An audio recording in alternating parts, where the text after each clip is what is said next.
Nós estamos com um casal amado que perdeu o filho essa madrugada num desastre terrível aqui na nossa cidade.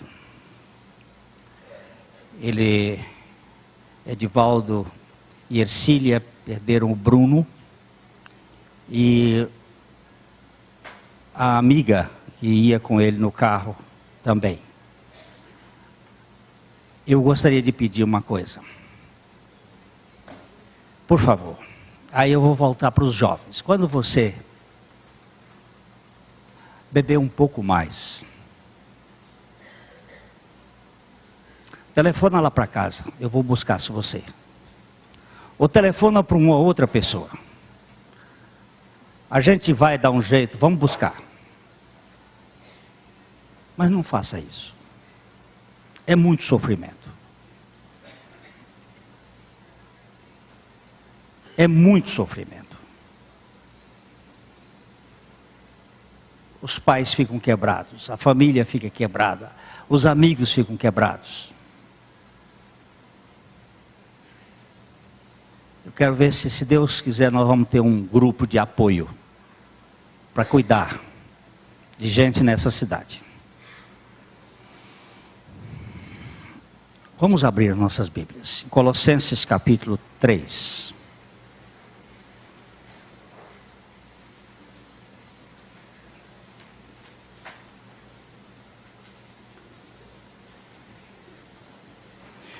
Antes da leitura, Sandra, vem aqui, por favor. Pode arregalar o olho, mas vem aqui. Sandra é missionária do Betel, lá em Assunção. E ela tem sido uma bênção lá. Sandra, por favor, como é que está a obra missionária lá em Assunção?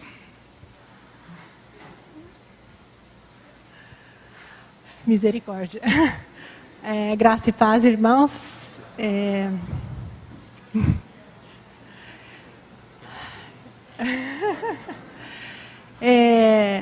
A obra de Deus sempre é maravilhosa, tudo que Ele faz é maravilhoso.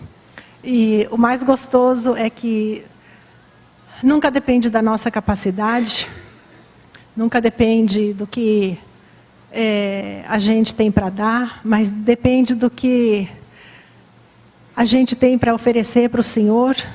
Não que a gente seja nada, porque a gente não tem nada para oferecer para o Senhor, mas Senhor, eis-me aqui. Então, quando a gente foi para o Paraguai, a gente sabia que Deus estava nos levando para lá, porque era da sua vontade, do seu agrado, porque para onde Ele leva porque é onde Ele está precisando um braço dele em algum lugar. Então, se algum dia você for transferido, dê glória a Deus, porque você não está sendo mais necessário aqui, mas você está sendo necessário lá. E outra coisa, nunca nós podemos desprezar os pequenos começos. A gente começou a participar numa igreja que deve ser 5% ou menos do que essa igreja aqui, sem paredes, eram com lonas, com um teto de alumínio que quando chovia caía água dentro. Mas, Senhor, aqui é aqui. Mas é uma palavra tão maravilhosa e onde estão as pessoas para ouvir essa palavra?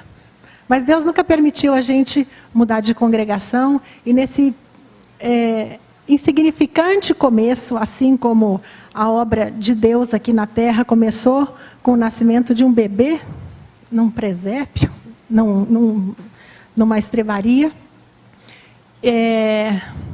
Deus foi fazendo do jeito que Ele quis e para a honra e glória do Senhor, o pastor Glenn esteve lá no começo de dezembro, no encontro para pastores do país inteiro, interdenominacional.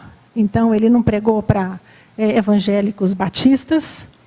Deus abriu as portas de maneira maravilhosa.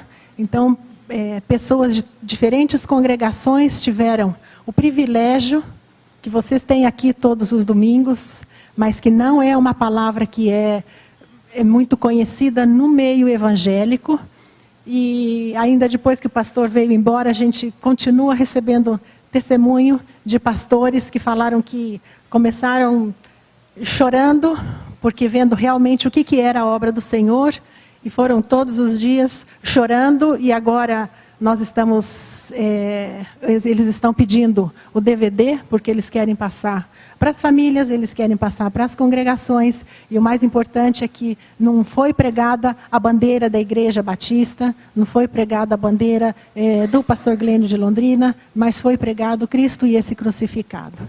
Então, quando a gente faz o que o Senhor quer, a coisa é tão superabundante que a gente não sabe nem como...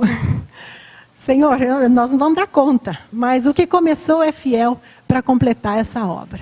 Então, a gente agradece muito toda a comunidade aqui da igreja, porque o nosso alimento de lá vem daqui, tudo vem das mãos do Senhor. Mas essa igreja tem sido um instrumento, e não é uma obra que está sendo feita alcançando uma cidade, mas é uma obra que está alcançando um país. Isso, para mim, é muito grandioso. Eu gostaria que ela desse esse testemunho, porque Deus levou Ulisses e a Sandra para lá, para um objetivo. Não foi para eles ganhar dinheiro, foi para eles poderem ser instrumentos de Deus lá dentro do Paraguai. E eles estão sendo. São imperfeitos? São. São homens como qualquer um de nós. Tem defeitos? Tem. Mas estão sendo usados por Deus. E usados com poder. Eu estive lá e eu vi o que Deus está fazendo no Paraguai. O atingir esses pastores é uma coisa extraordinária. Primeira vez que nós fomos ao Paraguai, nenhuma porta se abriu. Nenhuma. Quando Deus abriu a porta, escancarou. Sem medida. E eles agora estão recebendo literatura, eles montaram um programa de dar literatura com propósito para os pastores paraguaios. O primeiro livro foi o nosso, agora vai um livro do Dino, e depois vai um outro livro do Papa Blasa, e aí vão ser livros que serão entregues com uma finalidade: anunciar Cristo e esse crucificado. É esse o objetivo da pregação. Deixa outros pregarem o que quiserem, mas nós temos uma visão, e essa visão é baseada numa revelação. Deus levantou um homenzinho lá no Paraná, dentro do Rio Paraná, com uma mensagem. E disse: filhos, não larguem essa mensagem. Preguem Cristo crucificado. Ele morreu. Mas tem aí um punhado de gente que ainda continua, e há de continuar, anunciando este crucificado.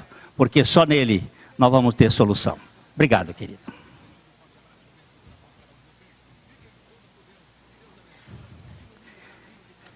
Colossenses capítulo 3, versículo 13.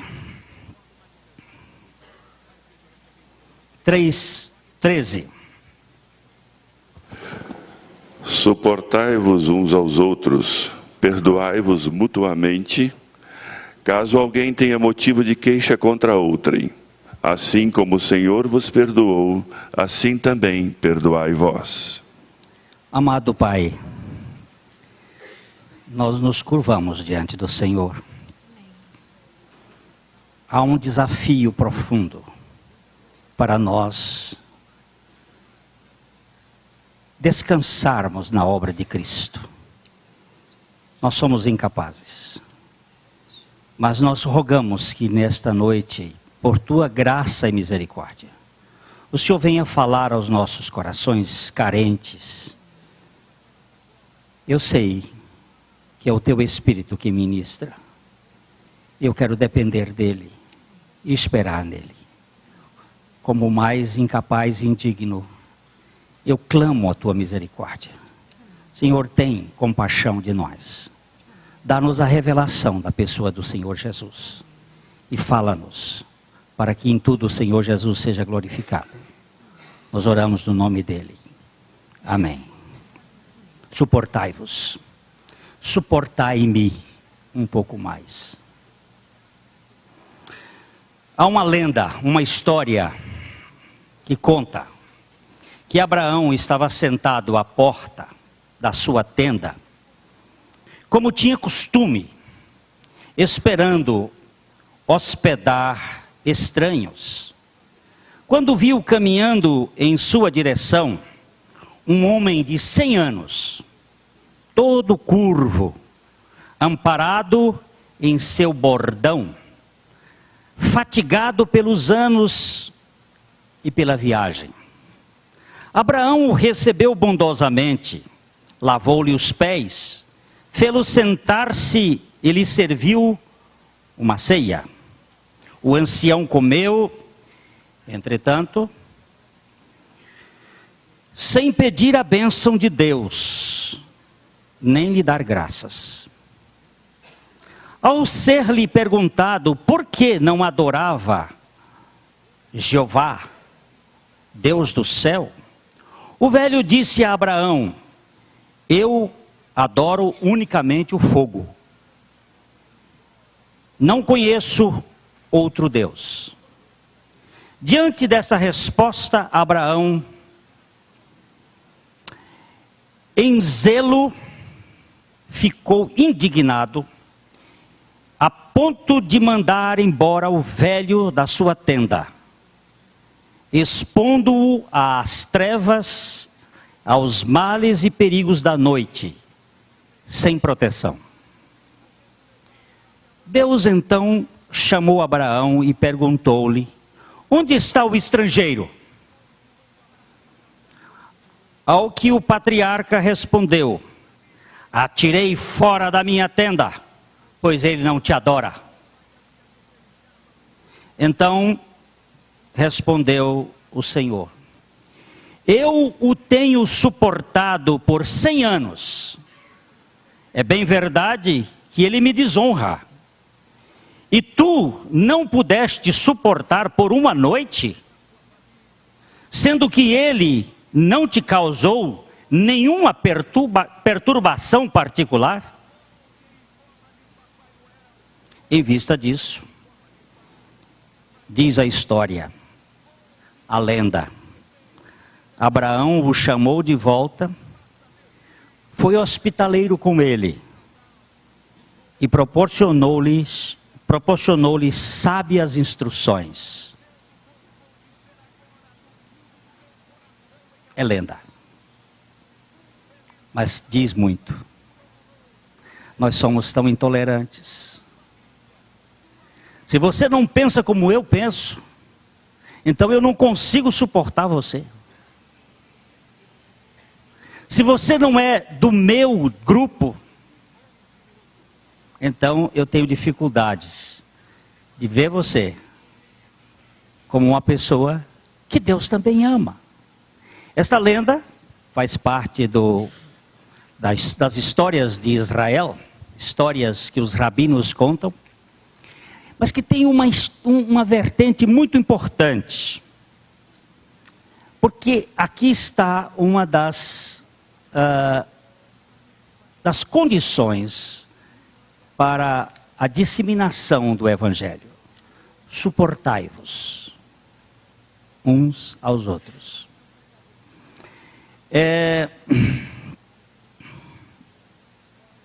Vamos abrir a nossa Bíblia em Romanos capítulo 15.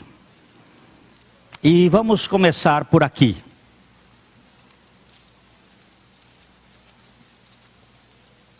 Romanos capítulo 15, verso 1 e 2.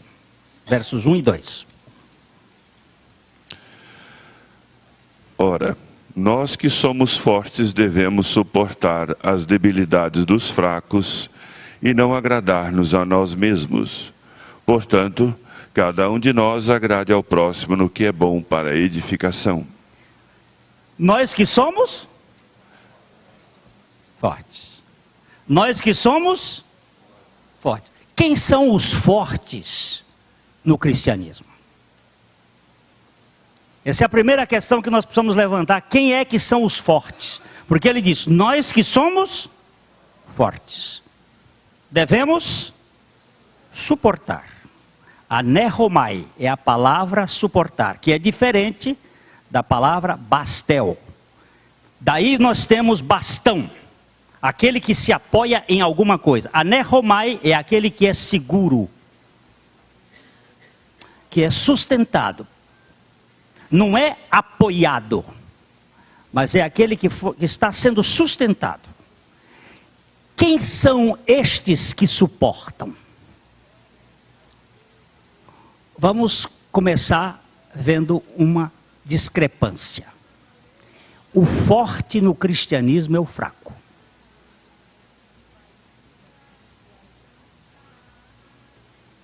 É verdade ou não é? É verdade. E o forte no cristianismo são os fracos. E o fraco no cristianismo são os fortes. Quem é uma pessoa fraca? É uma pessoa forte. E quem é uma pessoa forte? É uma pessoa fraca. Vamos começar por capítulo 12 de 2 Coríntios. Aliás, vamos começar com o capítulo 11, 2 Coríntios 11, 30. Se tenho de gloriar-me, gloriar-me-ei no que diz respeito à minha fraqueza. Olha como é que ele começa. Se eu vou ter que me gloriar, eu tenho que me gloriar numa coisa. No quê? Na minha fraqueza. Por que esse homem está mostrando que ele vai se gloriar na fraqueza? Porque é na fraqueza que nós somos fortalecidos. O caminho da vida cristã é um caminho diferente da vida física. Domingo passado nós falamos aqui que uma pessoa cresce fisicamente para cima, cresce psicologicamente para os lados e cresce espiritualmente para baixo. O que cresce fisicamente vai crescendo em direção à estatura de homem. O que cresce psicologicamente é aquele que se expande nos relacionamentos, é aquele que se expande dentro dos conhecimentos, ele cresce lateralmente com outras pessoas. Eu me enriqueço com você, pega na minha mão aqui, e aqui nós vamos conhecendo e vamos crescendo psicologicamente, mas cresce espiritualmente quem cava poço. É aquele que some. Cadê? Sumiu. Foi embora. Desapareceu. O crescimento espiritual é o esvaziamento, é o quebrantamento, é aquilo que vai para baixo. Quanto menos de nós, mais de Cristo. Por isso, crescer espiritualmente, como disse o irmão Romeu Bornelli, é crescer de 10 para 0. Começa em 10 e termina em 0. Quando chegar a 0, está o maior. Porque quando ele é 0, Cristo é tudo. E quando Cristo é tudo, pronto. Nós não somos nada, estamos no tamanho certo. A dimensão de Deus. Então Paulo, ele diz uma coisa interessante, capítulo 12 de 2 Coríntios. Vamos começar aí, irmão Renan, no versículo 1, porque é uma experiência extraordinária que Paulo teve. Se é necessário que me glorie, ainda que não convém, passarei às visões e revelações do Senhor. Conheço um homem em Cristo que há 14 anos foi arrebatado até o terceiro céu. Se do corpo ou fora do corpo, não sei. Deus o sabe. Vamos aqui. Pode continuar. E sei que o tal homem, se no corpo ou fora do corpo, não sei. Deus o sabe. Foi arrebatado ao paraíso e ouviu palavras inefáveis, as quais não é lícito ao homem referir. Por favor. Paulo omite a sua identidade aqui. Ele diz, conheço um homem. Isso é uma das características do crescimento espiritual. Conheço um homem. Que homem? Ele omite a sua identidade. Um homem que há 14 anos Este homem teve um arrebatamento. E ele foi ao terceiro céu. Hoje de manhã a gente já se referiu aqui. O primeiro céu é o céu atmosférico, onde habitam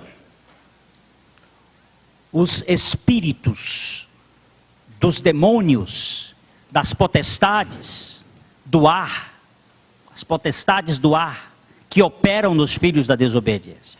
O segundo céu é o céu das estrelas, onde Lúcifer diz que ele vai colocar o seu trono acima do céu das estrelas, que é o céu de Deus, o paraíso de Deus, o céu dos céus. Este homem passou por dois céus, passou pelo céu atmosférico, passou pelos céus das estrelas, e chegou até o terceiro céu, e lá ele ouviu coisas inefáveis, que homem algum já ouviu. Este homem, quando chegasse na terra, ele ia ficar insuportável, se Deus não tivesse provido um recurso para esvaziar esse homem. Porque você, quando tem uma revelaçãozinha, michuruca, quando você tem aquilo, você fica insuportável, que eu já fiquei muitas vezes e fico, quando eu sei de uma coisinha que eu fico, puxa, eu estou sabendo. Esse homem estava lá naquele, ele disse coisas inefáveis que não são lícitas de serem contadas aos homens. E aí começa a educação dele, aí continua, Renan, a educação, como é que começa? De tal coisa me gloriarei, não porém de mim mesmo, salvo nas minhas fraquezas. Pois, se eu vier a gloriar-me, não serei nécio, porque direi a verdade. Mas abstenho-me para que ninguém se preocupe comigo mais do que em mim vê ou de mim ouve. Engraçado, Paulo, essa palavra é engraçada. Paulo significa homem pequenininho, um pauzinho, um pedacinho de gente. Paulo não era grandão, ele era pigmeu. Ele disse, eu quero que vocês olhem para mim e vejam não o que eu tive lá, mas o que vocês enxergam, ó, esse coisinha insignificante. Vocês não vão ver mais do que isso, não. É essa porcariazinha aqui, ó. Veja aqui. Outro dia um irmão disse, o grande Paulo. Eu digo, então não era o que da Bíblia, não. O da Bíblia não era grande. O da Bíblia era uma porcaria. Ele diz que não é para vocês olharem para mim. E ele aqui levanta uma questão muito importante. Eu não quero me gloriar para não ser nécio. Se vocês virem alguma coisa mais do que em mim ver, então alguma coisa está errada. Eu sou isto aí. Verso 7. E para que não me ensoberbecesse com a grandeza das revelações, foi-me posto um espinho na carne, mensageiro de Satanás, para me esbofetear, a fim de que não me exalte. Por causa disso, 3 vezes pedi ao Senhor que o afastasse de mim. Então ele me disse, a minha graça te basta, porque o poder se aperfeiçoa na fraqueza.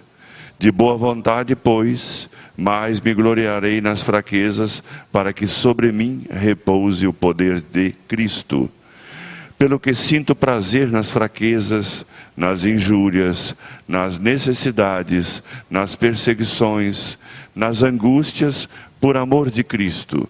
Porque quando sou fraco, então é que sou forte. Ai, tá, coisa boa. Como é que se evolui na vida cristã? Para baixo. Na fraqueza. Você já é fraco o suficiente para que Deus seja totalmente forte em você? Não? Então, deixa crescer mais. Eu ainda não cheguei nesse ponto. Eu ainda rebarbo, eu ainda me mexo o esqueleto, dá uma sacudida, reajo. Mas o caminhar é este. Ó, é um avião descendo assim, de bico para o chão. Vai ter pouso seguro, mas pode ser que é para baixo. ele diz uma coisa que para mim é muito importante. Pelo que sinto prazer. Ou é sádico, masoquista, não é que nem sádico, é masoquista, ou entende de graça.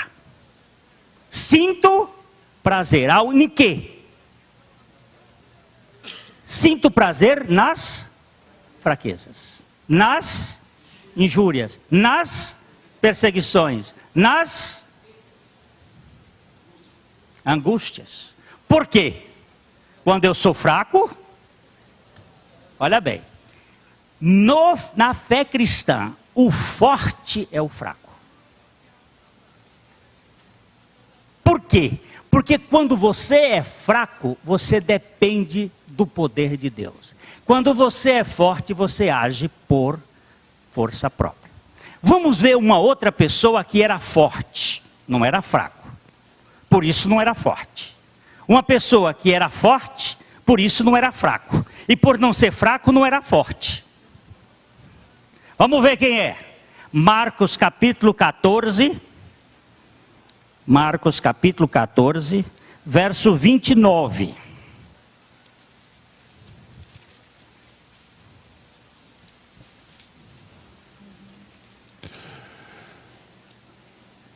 Disse-lhe Pedro: ainda que todos se escandalizem, eu jamais. Quem é Pedro? Pedro é uma pedra. Pedro é forte. Pedro era um homem macho, homem valente. Arrancava a espada e cortava a orelha do sumo sacerdote. Ainda bem que o soldado era ágil, só foi a orelha, mas ele queria era cortar a cabeça. Era um homem valente, era um homem destemido, era um homem intrépido, era um homem forte. E Jesus precisava enfraquecer esse homem. Veja o verso seguinte, Renato. Respondeu-lhe Jesus: em verdade te digo que hoje, nesta noite, antes que 2 vezes cante o galo, tu me negarás 3 vezes. É o homem forte que diz que todos vão se escandalizar, mas ele não. Meu irmão, quando você confiar em você, você é um homem forte. E você sendo um homem forte, você é um homem fraco. Porque você precisa ser um homem fraco para você ser um homem forte. O homem forte, humanamente falando, não presta para o reino de Deus. Não serve. Ele tem muita força. Ele tem muito poder. Ele tem muita condição. No reino de Deus, é a fraqueza que é o poder. Não é o poder que dirige a igreja de Deus, o poder humano. É o poder de Deus na nossa fraqueza. Quando você for chamado para fazer uma coisa e você disser, eu não tenho condições, é com esse que eu quero. Eu não sei fazer, pois é você. Moisés era um homem capaz, não era? Ele foi treinado no Egito, na casa de Faraó. Ele teve toda a cultura de Faraó. Quando ele quis agir por conta própria, o que aconteceu com ele? Me conta, o que aconteceu com ele, gente? Vê se vocês participam. Então parece que estão cansados. O que aconteceu com Moisés? Teve que ir para o deserto, meu amigo. Teve que ir ser tratado por Deus. O que foi o deserto? Foi uma escola de desconstrução, de abatimento, de quebrantamento. 40 anos que ele precisou ser desmanchado, porque Moisés tinha cultura demais, tinha poder demais, tinha força demais para governar o povo do jeito dele, mas do jeito dele não é o jeito de Deus. Ele era muito forte, e Deus precisou enfraquecer Moisés, quebrantar Moisés. Aqueles 40 anos foram tão importantes para Moisés, que ele, de valente matador de egípcio, de juiz que tentava defender o povo, chegou ao ponto de dizer, capítulo 3, versículo 15, Êxodo.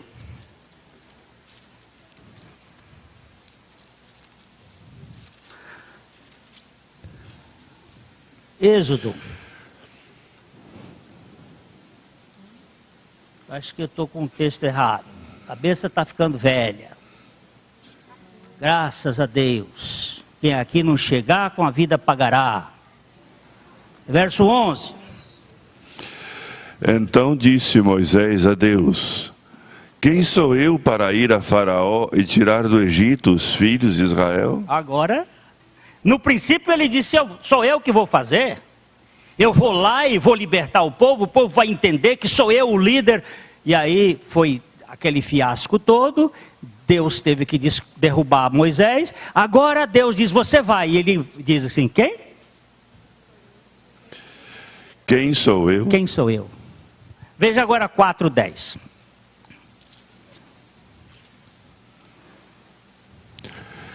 Então disse Moisés ao Senhor: ah, Senhor, eu nunca fui eloquente, nem outrora, nem depois que falaste a teu servo, pois sou pesado de boca e pesado de língua.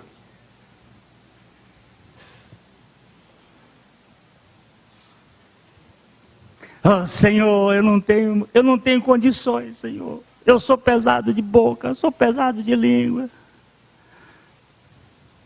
Aí, verso 11, Renan.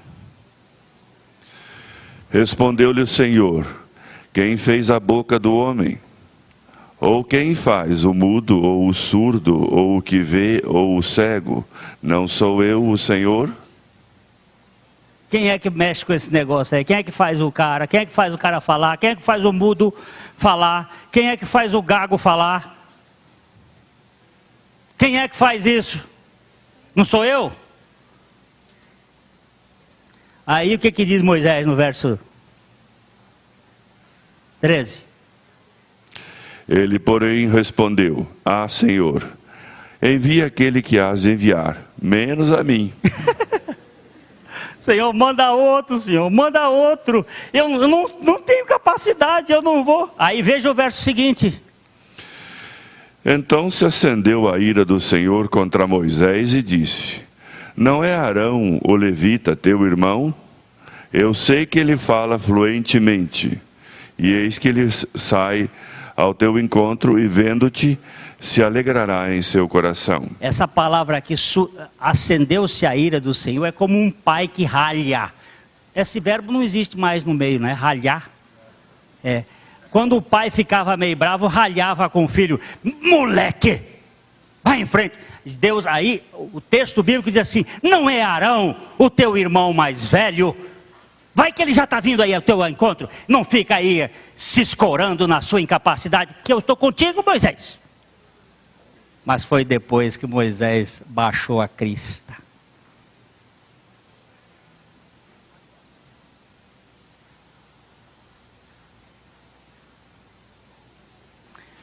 Como é que se prepara um pregador?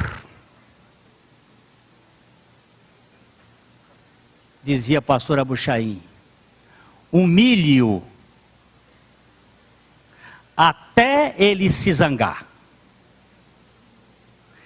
Ou humilhe-o até ele ser humilhado. Se ele for humilhado, pode usar. Se ele se zangar, tira a cela de cima, que isso não serve. Ô velhinho terrível. Eu fiz isso com um dos 5 pastores que tem aqui. Aliás, com 2. Aliás, com 3. Só não fiz com o Dioclemi. Mas o Thomas, o Humberto e o Dagoberto. Cadê Dagoberto? Dagoberto não está aqui. Dagoberto, eu maltratei aquele rapaz. Posso dizer para vocês hoje. A mulher dele está bem aqui, escutando. Eu botei o Dagoberto na cafua. No lugar escuro. E esse moço saiu preparado. Ele foi humilhado. Porque quem me ensinou a fazer isto foi Antônio Abuchaí. Ele fez isso comigo.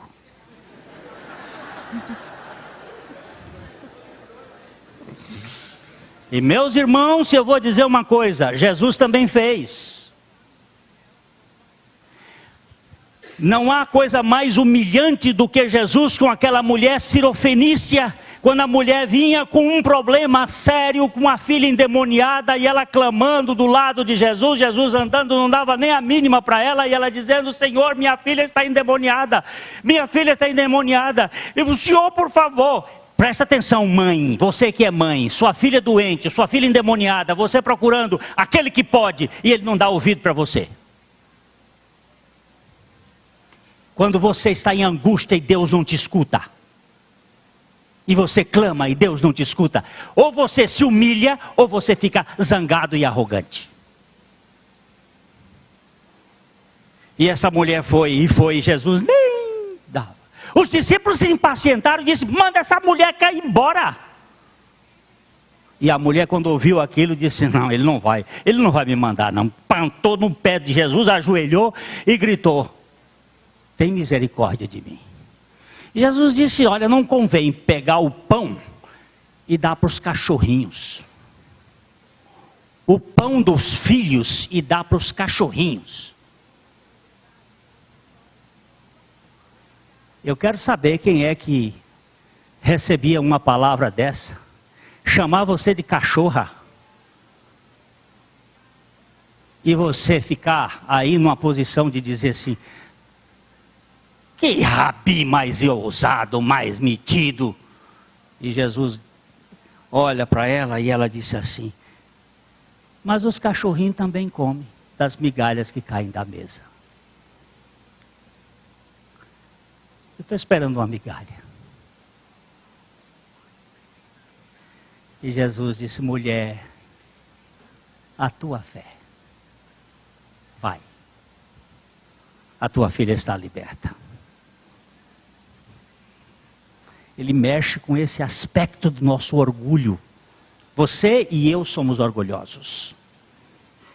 Nós somos arrogantes. Às vezes a gente traveste a nossa arrogância em humildade, mas lá no fundo nós somos arrogantes. Se alguém nos desprezar, nós vamos ficar com a cara amargurada, ressentida. Às vezes não se mostra, porque nós somos muito diplomatas. A gente fica assim com aquela cara, passa por cima. Mas lá no fundo o negócio está doendo. E nós arrogantes. Não é verdade, senhor Carlos? É verdade. É verdade. E agora Deus preparou Moisés e ele diz: eu não sei. Vamos dar mais uma lidinha em Moisés aqui. Capítulo 6, versículo 12.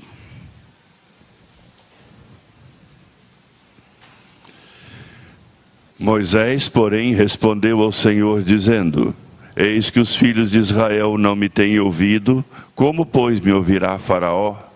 E não sei falar bem.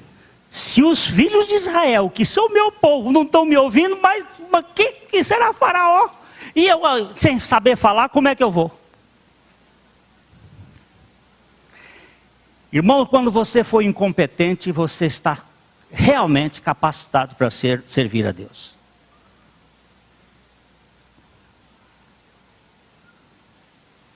Busque, dizia o Otmani, busque sempre os incapazes, porque Deus vai capacitá-los. Essa é bonita do Otmani. Ele diz: se você for na sua capacidade, a sua capacidade vai impedir a capacidade e a operação de Deus. Mas se você for na sua incapacidade, a capacidade de Deus vai capacitar você. Vê como é a coisa. Não sei, Senhor, não sei, eu não posso. Eu não posso. Mas eu posso. Eu posso porque tu podes. Eu posso todas as coisas naquele que me fortalece. Eu não sei falar. Mas fala. Fala o que você sabe. Para mim, a mensagem mais eloquente que eu já li da história foi de um menino que tinha PC, paralisia cerebral.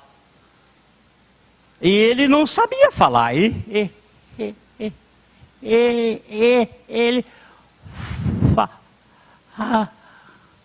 o chefe dos escoteiros lá, dos embaixadores, dos adolescentes, dos meninos da igreja, resolveu fazer um acampamento e botou lá o John para pregar, para fazer a devocional.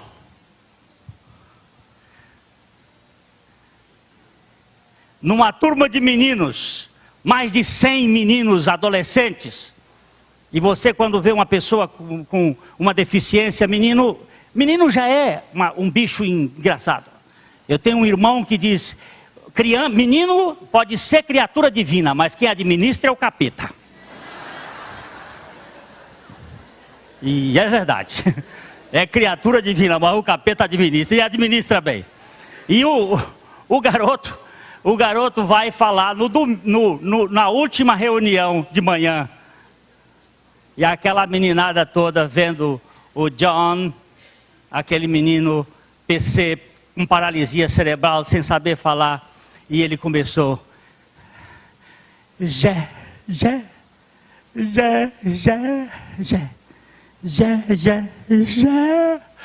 e aí, Jesus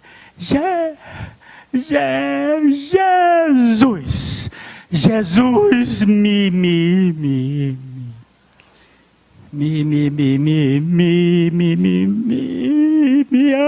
ama.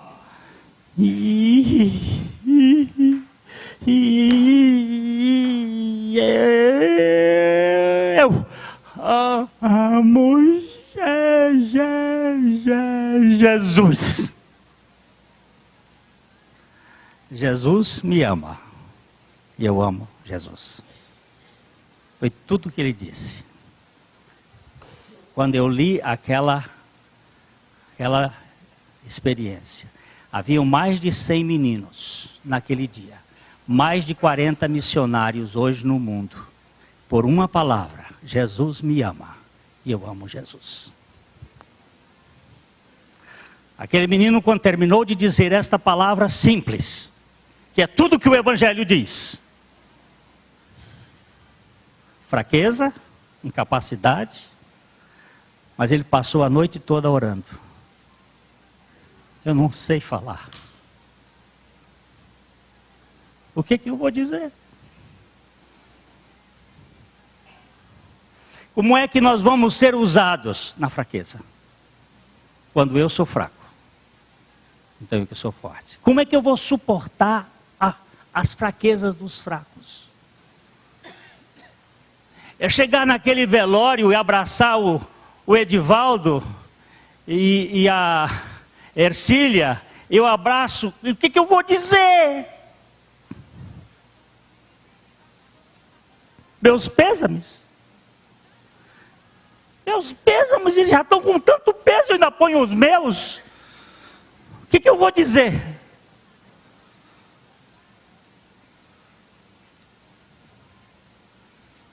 Só ali junto com eles, calado, chorar junto.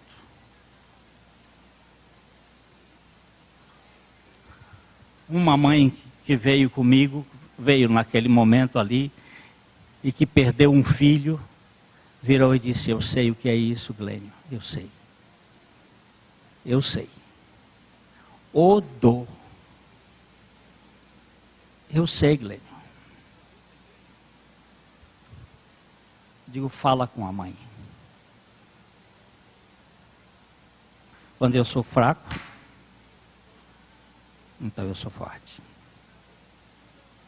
Suportai-vos. Quantos irmãozinhos estão aí que ainda não dizem, Javé, obrigado pelo pão, ainda estão adorando o fogo. Eu sou capaz de lavar os pés dele e ser hospitaleiro, mas no momento em que ele destoa da minha crença, eu... Vai pra rua!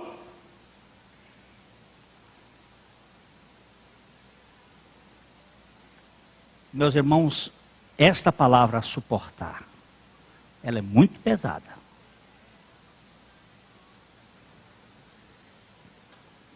Sabe por que os nossos lares estão sofrendo? Porque nós não sabemos suportar uns aos outros.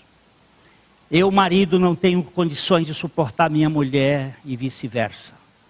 Eu, pai, não tenho condições de suportar meus filhos e vice-versa. Nós não estamos capacitados a depender de Deus na nossa fraqueza para suportar as fraquezas dos fracos.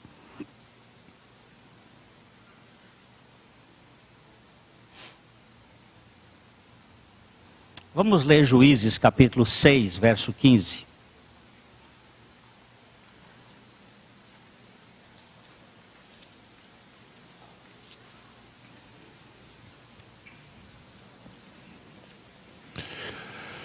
E ele lhe disse: Ai, Senhor meu, com que livrarei Israel? Eis que a minha família é a mais pobre em Manassés, e eu, o menor na casa de meu pai. É Gideão.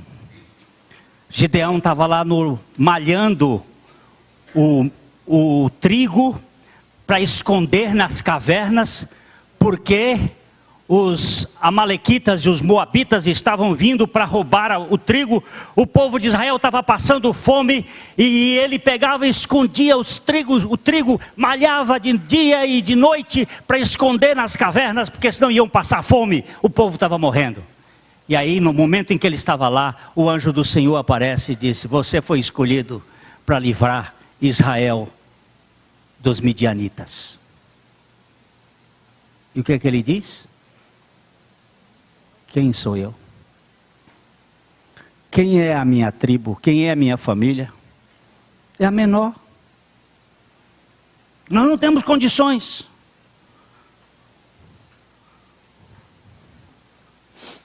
Mas Deus dá condição. Você tem condição, Tony? Deus te usa? Sim. Eu tenho visto frutos desta vida. Mas é uma porcaria. Pior não pode ser. Eu estou na mesma canga com ele. Mas Deus usa.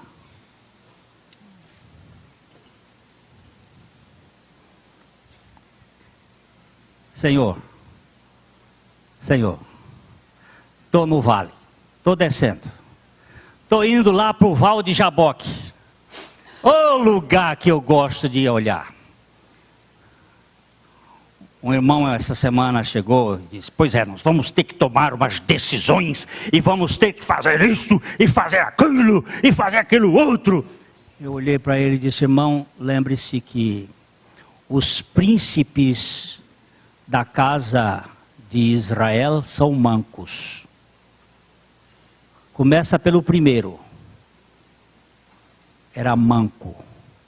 Foi um atleta de primeiro, maratonista. Correu de Siquém até Arã para buscar a mulher dele. Foi com toda a força. Mas quando voltou, que passou por Jaboque, o cara era um membro da Paraolimpíada. E a marcha dele era marcha curta. Irmão, povo de Deus, anda com rédea curta. Lembre-se disso. É preciso ser quebrado. Para depois virar farinha. Tem que tirar a casca grossa. E depois virar a farinha e botar no grau. Até moer. Não sobrar mais nada. Aí você vai suportar a fraqueza do fraco. O fraco é o forte. Você vai ter paciência com ele que está ainda correndo com um cavalo de milha. Cavalo de milha no primeiro quarto é o máximo, ninguém ganha. Só aquelas ancas. Mas olha, o cavalo inglês dá meia milha para frente, começa a botar a cabeça para frente. E o quarto de milha fica lá, com toda aquela força. Porque não sabe, não tem condições de prosseguir. Não tem suportabilidade. Suportai. Paulo diz assim: suportai-me um pouco mais na minha loucura. Suportai-me. Porque Deus é que nos faz suportar. Ninguém ao ser tentado diga fui tentado por Deus, porque Deus não tenta. Mas quando Satanás nos tenta, ele provê a condição para que nós possamos suportar. Senhor, eu caí, eu me feri, mas o Senhor me levantou, e o Senhor me levanta, e o Senhor me faz andar altaneiramente, para que eu possa suportar aqueles que são fracos, que são os fortes, que não são fracos, porque se fossem fracos suportariam. Suportai-vos mutuamente. Me suporta, negão, que eu te suporto, eu sou o branquelo. Nós dois, ó, mão preta com a mão branca. Foi assim que Deus nos fez. Não tem raça preta e raça branca. Só tem uma raça, a raça humana. Não é? É verdade. Nós não temos diferenças. Não tem nem macho nem fêmea no reino de Deus. Não é que todo mundo é gay, não. É que todos nós somos um povo de Deus. Esse povo de Deus tem tanto problema.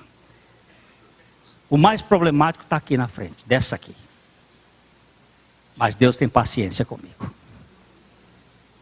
Deus tem paciência comigo. Minha mulher tem paciência comigo. Meus filhos têm paciência comigo. Eu dou graças a Deus. E eu tenho cada irmão que tem tido paciência comigo. Tem uns que têm botado a espora pesada. Dói. Mas é trabalho de Deus. Eu não quero que ele desmonte de cima e meta o chicote. Porque Deus está trabalhando para que nós sejamos esvaziados. O caminho maravilhoso, o caminho do Jaboque. Espero que você tenha um ano, você que já vai viajar, porque eu estou falando para uns que vão viajar, um ano de bastante tribulação.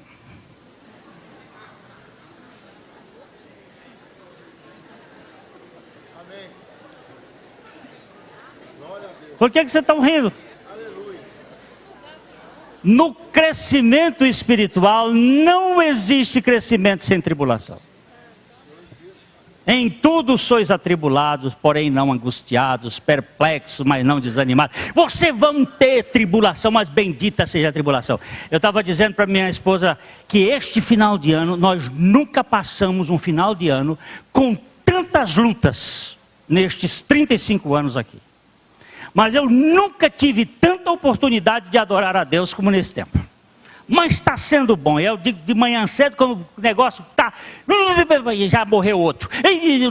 Aquela está quebrado. Aquele casamento só aos pedaços. E um liga daqui, outro liga de lá. E o negócio, olha, meu irmão, que o capeta está fazendo neste mundo, não está no gibi. O que essa turma do Illuminati está fazendo, não está no gibi.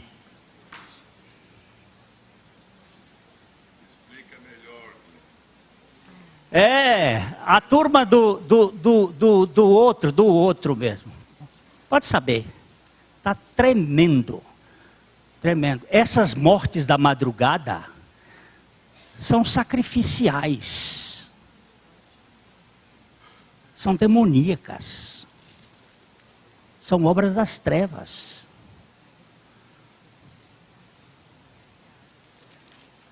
A igreja está muitas vezes dormindo. Senhor, tem misericórdia. E tudo isto é o caminho do quebrantamento da igreja. Deus sabe como mexer. E amolecer a gente até chegar dizendo, Senhor, eu não sei o que faço mais. 2 Crônica 20, 12. 2 Crônicas 20, 12. Essa peleja.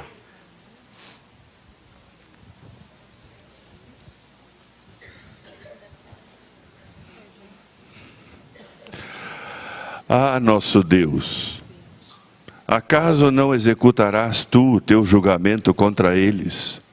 Porque em nós não há força para resistirmos a essa grande multidão que vem contra nós.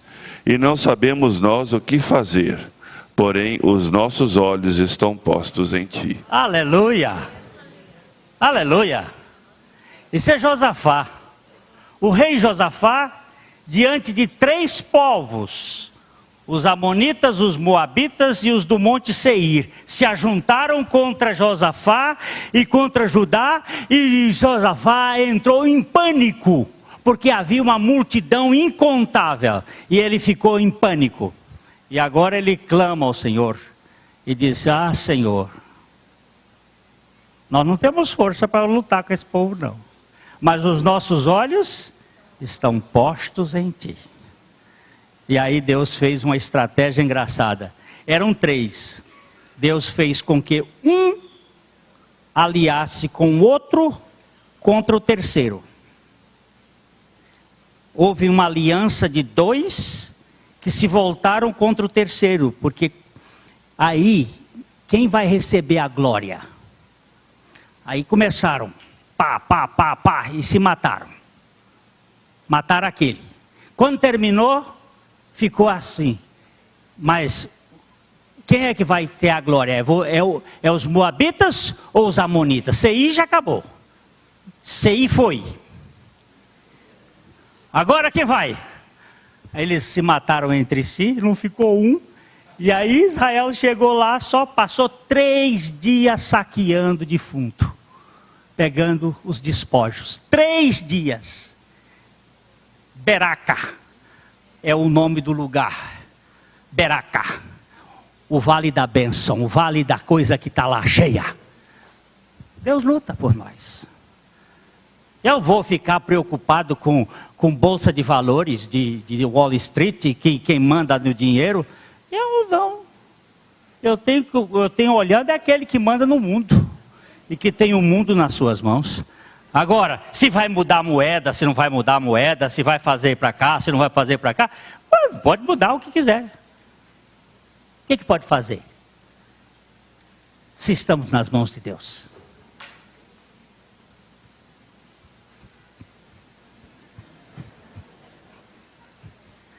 Eu tenho falado para o pessoal dos homens de negócio aí, meu negócio é com o Senhor, né? Não fica olhando aí pro Federal Reserve. Não fica olhando aí para manteiga não. Essa manteiga derrete. Isso aí é nada. Não fica preocupado com prato de lula não, que isso é muito mais um problema de fimose do que um problema de humanidade. Você sabe que lula a gente come aquelas rodelas, né? E circuncisão também.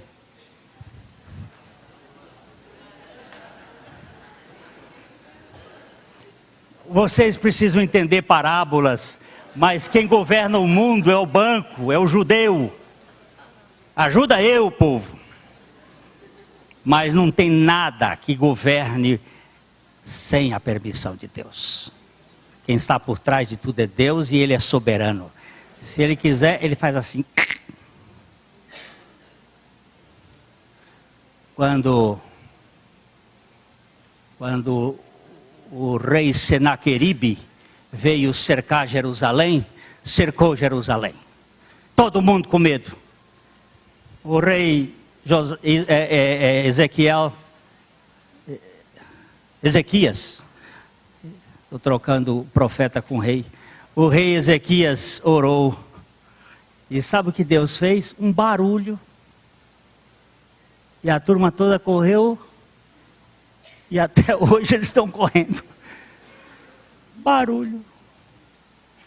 Deus faz umas coisas assim que acaba com qualquer. Você está pensando que para mudar uma vírgula na palavra de Deus, não tem jeito. Tudo tem que se cumprir. E algumas coisas vão acontecer que vão ser bonitas. Esse Natal vai ser um Natalzinho, furrela. Tem gente aí com, eu não posso nem dar um presente. Que bom, mas você vai estar presente com sua família, não vai? Lamba. Lamba seu filho. Não vai dar nada? Dá-se. Dá-se. Vai ser tão bom quando a gente não tem nada para dar, está fraquinho. Vou sentar perto dele, meu irmão, não tem nada para te dar. É hoje você que ficou aqui, não sei para que você ficou aqui. Você ficou aqui, ó. Nós vamos ficar nós dois aqui só nos curtindo, olhando um para o outro, namorando, nos amando. Muito bom. Muito bom. E aqui a gente não tem nada para dar, mas a presença. Por favor, vamos celebrar a Deus e vamos viver na fraqueza. Porque na fraqueza nós suportamos uns aos outros. Me suportem um pouco mais, que eu vou suportar vocês um pouco mais. Né, Junião? Nós vamos viajar outra vez. É bom. Júnior é motorista de primeira. Aí o outro lá já ficou com inveja, quer ver? Não tá não. O Silas não está aí não? Hein? Silas está lá. O Silas já disse assim, olha, para onde você quiser, eu conheço o Paraná de ponta a ponta. Você não precisa ir com o Júnior não, que o Júnior não conhece tudo. Pode deixar que nós vamos, Silas, pregar aí por esse Brasil. Mas não é só Silas e Júnior não, sabe quem foi também? Foi o Pila, cadê Pila? Olha o Pila lá. Pila diz que conhece o Brasil inteiro. Aí eu vou com Pila, vamos pregar esse evangelho, a cantos e mais recantos. Irmãos, eu estou tão feliz que eu estou aliviando um pouquinho o peso e nós vamos pregar. Aqui, lá. Né, Zé Luiz? Nós vamos andar por aí. Dioclé vai agora aguentar o soco da borracha. Né, Dioclé? E aí nós vamos em frente. Ei, coisa boa. Foi vários tempo para a gente sair de algumas coisas, mas eu estou feliz. Suportai-me. Vamos nos suportar. A mensagem que você acabou de assistir faz parte do Ministério de Comunicação Palavra da Cruz. Temos um grande acervo de estudos bíblicos em áudio e vídeo. Distribuímos também, gratuitamente, o jornal mensal Palavra da Cruz. Entre em contato conosco pelo fone fax 0 operadora 43 3322 3037 ou pelo e-mail com@palavradacruz.com.br. Visite-nos também pelo site www.palavradacruz.com.br. Graça e paz.